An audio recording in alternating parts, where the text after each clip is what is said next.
আচলতে সকলোৱে ভূপেন বৰা ডাঙৰীয়াৰ পত্নীগৰাকীক ধন্যবাদহে দিব লাগে। সেই সন্মানীয় মহিলাগৰাকীয়ে কালি খুব স্পষ্ট ৰূপত ভূপেন বৰা নামৰ মানুহগৰাকীৰ মুখাখন খুলি দিলে। মিডিয়াৰ সন্মুখত তেখেতে স্পষ্টভাৱে ক'লে যে যোৱা ৮ মাহ ধৰি ভূপেন বৰা ডাঙৰীয়া মানসিক অশান্তিত ভুগি আছিলে। অৰ্থাৎ ৮ মাহমান আগত গৌৰৱ গগৈ ডাঙৰীয়াক অসম প্ৰদেশ কংগ্ৰেছৰ সভাপতিৰ দায়িত্ব দিয়া হৈছিল। সেই তেতিয়াৰ পৰাই ভূপেন বৰা ডাঙৰীয়া মানসিক কষ্টত আছে বুলি তেখেতৰ পত্নীয়ে নিজে স্বীকাৰ কৰিছে।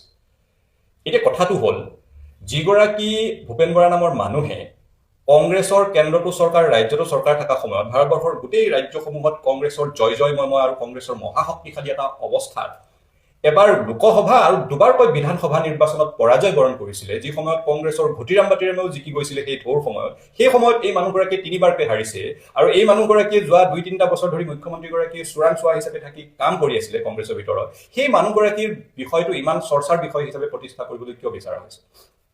প্ৰথম কথাটো হ'ল, মুখ্যমন্ত্ৰী ডাঙৰীয়াৰ নিৰ্দেশত বা তেখেতৰ কণ্ট্ৰলত যিহেতু সৰহ সংখ্যক মিডিয়া হাউচেছ চলে, গতিকে ভূপেন বৰা ডাঙৰীয়াৰ টপিকটো জানি বুজি এটা হট টপিক হিচাপে হাইপ দি এই বিষয়টো উত্থাপন কৰা হৈছে।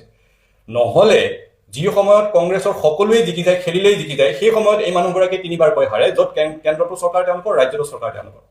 তাৰ পিছতো এই বিষয়টোক এটা বহুত অতিৰঞ্জিত কৰি বহুত এটা কিবা ডাঙৰ বিষয় হিচাপে দেখুৱাবলৈ এইকাৰণে চেষ্টা কৰা হৈছে, কাৰণ যোৱা কিছুদিন ধৰি কংগ্ৰেছে স্পষ্ট ৰূপত কৈ দিছে যে 2026 চনৰ নিৰ্বাচনৰ ইছ্যুসমূহৰ ভিতৰত মুখ্যমন্ত্ৰী হিমন্ত বিশ্ব শৰ্মা ডাঙৰীয়াৰ পৰিয়ালকেন্দ্ৰিক যিটো দুৰ্নীতি, তেখেতসকলৰ পৰিয়ালে যি সম্পত্তিৰ পাহাৰ গঢ়িছে, সেই বিষয়টো এটা নিৰ্বাচনৰ অন্যতম ইছ্যু হ'ব বুলি ইতিমধ্যে কংগ্ৰেছে ৰাজপথত নামি পৰিছে।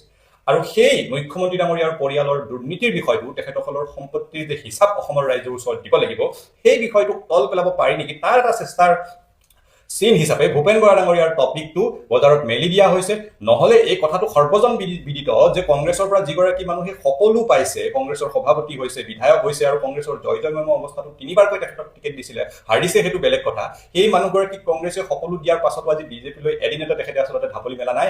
বহুদিন ধৰি হিমন্ত বিশ্ব শৰ্মা ডাঙৰীয়াৰ চোৰাংচোৱা হিচাপে ভূপেন বৰা ডাঙৰীয়াই কংগ্ৰেছত কাম কৰি আছিলে আৰু সেইবোৰ কথা লাহে লাহে এতিয়া তথ্য প্ৰমাণ সহকাৰে কংগ্ৰেছৰ নেতাসকলেই সেইবোৰ ফাদিল কৰি আছে। ইতিমধ্যে মীৰা বৰঠাকুৰ ডাঙৰীয়ানীয়ে যোৱাকালি ইতিমধ্যে বহুত তথ্য সহকাৰে কথা ফাদিল কৰিছে।